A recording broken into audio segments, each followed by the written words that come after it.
क्यों आप देख रहे हैं रोजगार विद अभय। मैं आपका दोस्त आपका साथी अभय सिंह आपका स्वागत करता हूं अपने YouTube चैनल रोजगार विद अभय में। जैसा कि आप लोग पिछले पार्ट में देख ही चुके हैं, हमने कुछ ज़िलों का अध्ययन किया था, जैसे हरदोई, लखनऊ आदि ज़िलों का हमने देखा था ये क्यों प्रसिद्ध हैं। उसी का ये सेकंड पार्ट है। लखीमपुर खीरी, बहराइच, अम्बेडकर नगर, रायबरेली, उन्नाव जैसे ये ज़िले हैं, इनके इतिहास के बारे में हम आज चर्चा करेंगे। तो चलिए बिना देरी किए स्टार्ट करते हैं। तो पहला है लखीमपुर खीरी। लखीमपुर खीरी क्यों प्रसिद्ध रहा और इसका क्या इतिहास रहा है, तो उसके बारे में हम देखते हैं। लखीमपुर का प्राचीन नाम लक्ष्मीपुर था। लखीमपुर का जो पुराना नाम है वो क्या था, लक्ष्मीपुर, जो अब बदल के क्या रख दिया गया है, लखीमपुर। लखीमपुर खीरी उत्तर प्रदेश का क्षेत्र की दृष्टि में सबसे बड़ा जिला है। लखीमपुर से लगभग 35 किलोमीटर दूर भगवान शिव को समर्पित गोला गोकर्णनाथ, जिसे छोटी काशी के नाम से भी जाना जाता है, ये वहाँ स्थित है। लोगों का मानना है कि रावण कैलाश से शिवलिंग को लेकर जाते समय इसी स्थान पर पेशाब करने के लिए की इच्छा से शिवलिंग को एक चरवाहे को देखकर वहाँ रुका, लेकिन वह जो चरवाहा था वह उसका भार अधिक देर तक नहीं उठा पाया और वहीं रख दिया। तभी से वह शिवलिंग वहीं पर स्थित हो गई या स्थापित हो गई। लखीमपुर में देश का प्रख्यात national park Dudhwa national park स्थित है।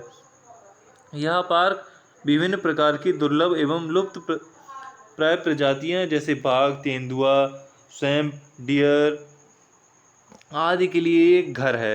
लखीमपुर में एक प्रसिद्ध मंदिर है। कौन सा मंदिर है? मेंढक मंदिर है, जो बहुत विख्यात है, जो लखीमपुर से लगभग 12 किलोमीटर दूर ओयल कस्बे में स्थित है। यह भारत में अपनी तरह का एकमात्र मंदिर है जो मंडूक तंत्र पर आधारित है। तो ये था लखीमपुर खीरी का इतिहास। अब बात करते हैं बहराइच। बहराइच का क्या पुराना इतिहास रहा है उसके बारे में बात करेंगे। फिर हम बात करेंगे अम्बेडकर नगर के बारे में। तो चलिए पहले बहराइच का जो इतिहास है वो देख लेते हैं कि क्या इसका इतिहास रहा है।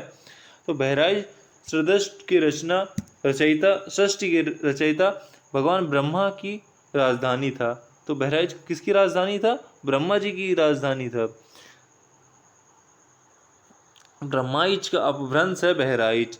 एक अन्य मान्यता के अनुसार भर जातियों के निवास स्थान के कारण इस क्षेत्र को भराइच या बहराइच कहा गया। तो यहाँ जो भर नाम की जातियाँ हैं ये यहाँ अधिक रहती थी, इसलिए इसका नाम भराइच रख दिया गया, या भराइच या हम कह सकते हैं बहराइच। बहराइच भरों के राजा सुहेलदेव की राजधानी था। बहराइच महर्षि वालर को तपोस्थलीय रहा है। सिद्धनाथ मंदिर पांडव कालीन मंदिर है जो बहराइच शहर के बीचों बीच स्थित है। यहाँ वर्ष में दो बड़े उत्सव भाद्रपद में कजरी तीज और होली से पहले महाशिवरात्रि मनाया जाता है। कीर्तनिया वन्य जीव अभ्यारण्य बहराइच जिले का प्रमुख पर्यटन स्थल है। तो चलिए ये था बहराइच का इतिहास। अब बात करते हैं अम्बेडकर नगर की। अम्बेडकर नगर का क्या इतिहास रहा है। तो अम्बेडकर नगर जो जिले की स्थापना कब हुई है?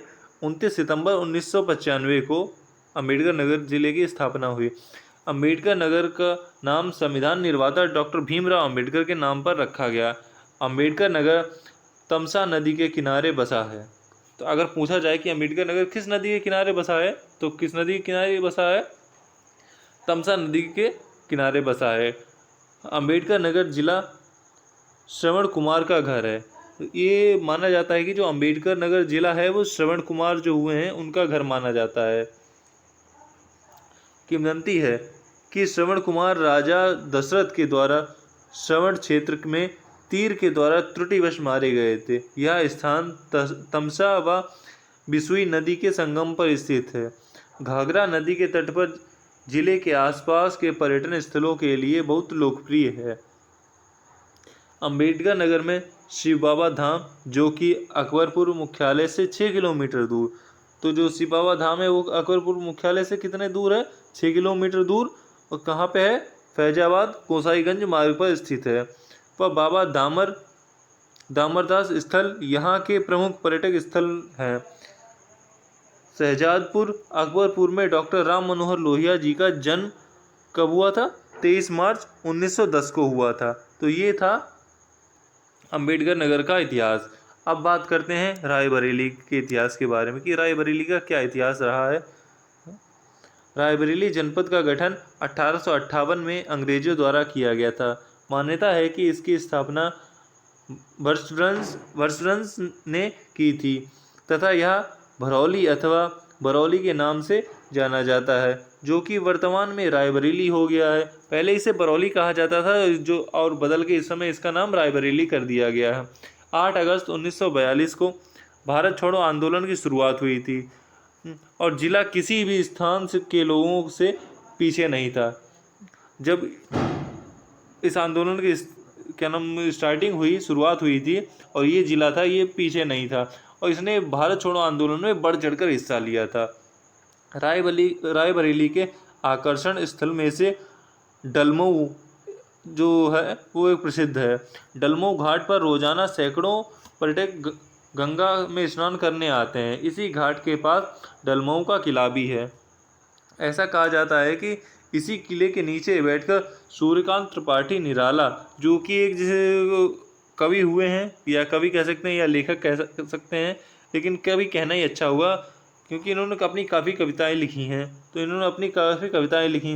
रायबरेली प्रमुख व्यवसायिक केंद्र भी है। यहाँ बहुत अधिक व्यवसाय भी होता है। व्यवसाय किस किस चीज़ का होता है? जो रेल डिब्बे के आधुनिक रेल डिब्बे के कारखाने हैं वो यहाँ हैं। इंडियन टेलीफोन इंडस्ट्री एवं नेशनल थर्मल पावर कॉरपोरेशन जो इसके यहाँ के मुख्य हैं। यहाँ पर अनेक प्राचीन इमारतें, किले व महल आदि जो हैं यहाँ हैं। तो ये था हमारा रायबरेली का इतिहास कि रायबरेली का क्या इतिहास है और क्या यहाँ प्रमुख है। अब बात करते हैं उन्नाव की।